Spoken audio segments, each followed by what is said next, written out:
It's entirely inappropriate and wrong for the American president to talk about regime change. As I sit here talking to you, Donald Trump is due to be sitting in the White House Situation Room, talking and maybe even listening to his senior cabinet team and America's highest-ranking military commanders. So, will he? Won't he? Has he given the order for US forces to join and maybe lead Israel's aerial bombardment of Iran's nuclear sites? Now, in an hour, we are going to be crossing live to the White House and we'll be listening in to the President's press secretary, Caroline Leavitt, briefing, occasionally battering the media, and maybe, just maybe, giving us the answers we are waiting anxiously to hear. Now, anyone who imagines an American attack on Iran to wipe out the country's capacity to build a nuclear weapon would be quick or clinical or sure to succeed. They need to think again. And if anyone believes there are no massive political and geopolitical and economic risks involved, well, please keep listening. Let's talk first to Alistair Dorber, the Times Washington correspondent. Welcome back to the show, Alistair. Hi, John. Hi, Alistair. What's the latest where you are? Is there any word or any hints out of the White House so far? No, very little this morning. To be honest, we know that Donald Trump has been locked in meetings this morning. He's received an intelligence briefing. That's not out of the ordinary. That happens in times when there's not crisis too. But obviously, that intelligence briefing we'd expect to be full of the latest on Iran. He's getting plenty of advice. We know that the Iranians have been in touch with the Americans, and that Donald Trump is still weighing up this big decision he's got to make, which is whether or not to launch strikes on Iran. And we sit here and we wait to work out whether or not that's going to happen. Yes, we do. Meanwhile, Donald Trump on Truth Social, his social media platform, is making great play, isn't he, of insisting no one knows what he's about to do. He clearly wants to convey a sense of calling the shots, not reacting. But the fact is, Alistair, he's also reacting to Israel's decision to go to war. He's got a team and his supporters who are split, and it's such a dangerously risky decision. Now, this Trumpian show of decisiveness, it doesn't altogether wash, does it?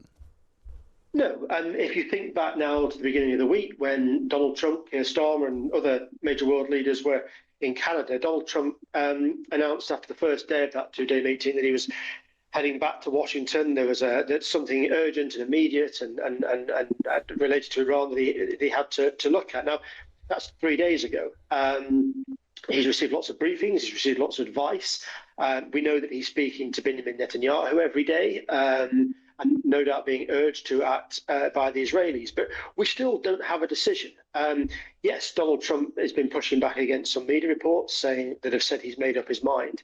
I think that if Donald Trump knew that a strike could be carried out on one of the nuclear facilities, Fordow, this site that's buried deep beneath the earth, if he knew that was going to work, I think he'd be much more gung-ho about it.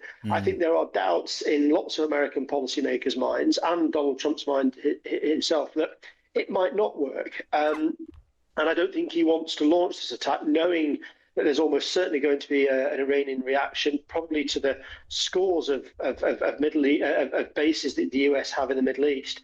And just worried about this situation getting out of control. There isn't any suggestion that the bombing of Fordow would work, and I think this is playing on Donald Trump's mind. You would think so. I think that is a seriously fair assessment, Alistair, as always from you, Alistair Dorber. Thank you. Now, welcome to Drive to Ben Hodges, the former commanding general of the US Army in Europe. General, welcome. Hey, John, thank you. Always welcome. I mean, General, you'll be very familiar with the old military dictum that no battle plan survives contact with the enemy. It's attributed to a 19th century Prussian field marshal. And I guess it has to go to, doesn't it, for even the high-altitude bombing of a nuclear site half a mile beneath a mountain, because that could also be risky as an operation. Well, certainly it could, and I chapeau to Alistair and his analysis he just gave, and your own comments. I mean, I doubt I could add much to what you guys have already said, but yes, you can be sure that the targeting officers, the people planning the possibility of a strike, are thinking through all the contingencies, what would have to be required to give it the best chance for success. But there's nobody that could guarantee that this weapon would reach to where it needed to go, and that the outcome would be something that is desired. I mean, if the nuclear site at Fordo under that mountain, if it was not wiped out by those 300,000 pound, 30,000 pound bombs, and somehow the regime survived, which it might, well, the nuclear threat, General, could be rebuilt, and arguably we'd be no better off over a period of time. I think that's probably true, although I'm sure some people will see. I can see advantages even if you set them back several years Yeah. through different things. I mean, that's not a terrible outcome. The thing that's missing for me, John, is I still have not heard a clear definition of what our strategic outcome should be. I Mm. mean, decision to strike the nuclear site, that's a policy decision, but a policy decision to achieve what outcome? Obviously, the president has said that we don't want Iran to have a nuclear weapon. Yes. Okay. But well, there's other things you could do to achieve that. I mean, there already was an agreement in place. And the Chinese will have a view on this. About 90% of Iran's oil goes to China. So they're not going to be keen on seeing the chaos that might result from this attack. So I think there's a lot of things to take into account.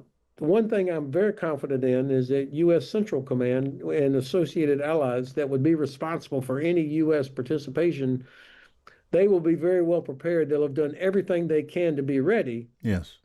but nothing can guarantee success. No, and I guess nothing could rule out the possibility of a very sudden military escalation too. Although the a strike on that mountain, a nuclear base, it might seem a contained operation. There couldn't there very quickly be an Iranian counterstrike or something carried out by one of Iran's remaining proxies, which could, heaven forbid, kill U.S. service personnel, and that would call for a very quick and very severe military response. I think that the certainly Central Command and people within the Department of Defense will have been thinking through these kinds of contingencies, as they certainly should have been. I don't know that given the way the administration has organized itself, that frankly, it's I'm not confident in our Secretary of Defense or the Director of National Intelligence. We don't have a true national security advisor, and I don't know who's telling the president bad news or saying, Mr. President, this will be a disaster. This is what's going to happen. And of course, there's enormous pressure coming from Prime Minister Netanyahu to get the Americans to come in and finish the job. Mm. I hope that your Prime Minister is communicating, saying, "Hey, okay, Mr. President, before you do this, what's the outcome you're trying to get? Because UK and other countries are going to be affected by whatever the outcome is going to be." Well, and I guess the truth is we can't know just how much the president and some of those in his inner circle, those you describe, are listening to voices of caution, whether inside Washington or from outside. Now, we talk about the danger to global trade. We talk about the danger to oil trade. The Straits of Hormuz, that stretch of water, is so important to the traffic of oil and other shipping. In your judgment, I know you're an army man, not a navy man, but this will be part of your thinking. Is the U.S. military capable of protecting shipping in the Straits of Hormuz from attack? Well, you would have to put assets there. We've had U.S. Navy operating in the Persian Gulf for quite some time in the past, and there was always this kind of a cat and mouse game where Iranian gunboats would come out trying to provoke a U.S. ship to shoot back, to create some incident. So our Navy, just like the Royal Navy, knows how to do this. But I mean, this is sustained hard work, and you will have noticed, of course, that we failed to destroy the Houthis, who have been out there launching attacks against ships moving through the Red Sea. So it's much easier said than done to protect shipping in these enclosed waterways like Hormuz, where the Iranians would have the geographic advantage. I just don't know. So if you're talking about taking all that out, now you're talking about the risk of aircraft being shot down. Then you got to go in and get them. I mean, these things, if you haven't clearly defined the outcome, that's how you end up with a 10 or 15 or 20-year conflict. you have to define what is the outcome we're trying to achieve. And I haven't heard that to my satisfaction. Yes, the Israeli Defense Minister, lastly, today saying that the Supreme Leader of Iran cannot be allowed to exist. And just in the past day or so, President Trump has said there's no plan to kill the Supreme Leader, not yet. Now, I know these are arguably more political questions than military ones, but they do bear on the question of the mission. What are your thoughts on hearing that kind of talk from the defense minister in Israel, for example? Well, I'm not so surprised hearing it from the Israeli government, but it's entirely inappropriate and wrong for the American president to talk about regime change.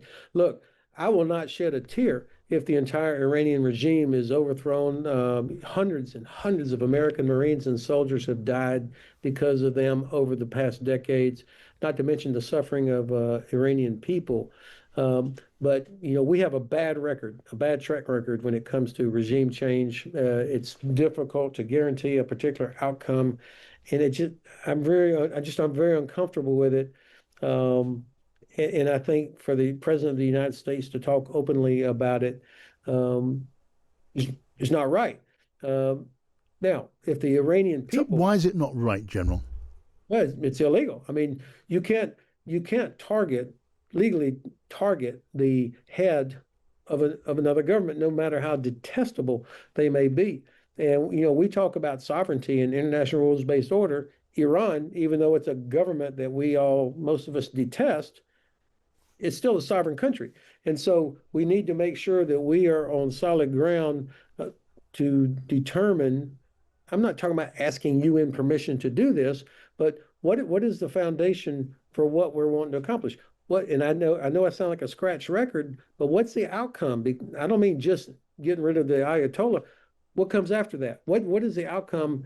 What are the Saudis going to say? The Qataris, the Lebanon, all the other countries in the region, plus our allies, plus the Chinese who depend on Iranian oil. The Russians will have a few. I mean, these are not simple questions. Okay, fascinating to talk to you, General, as always. Thank you. General Ben Hodges there.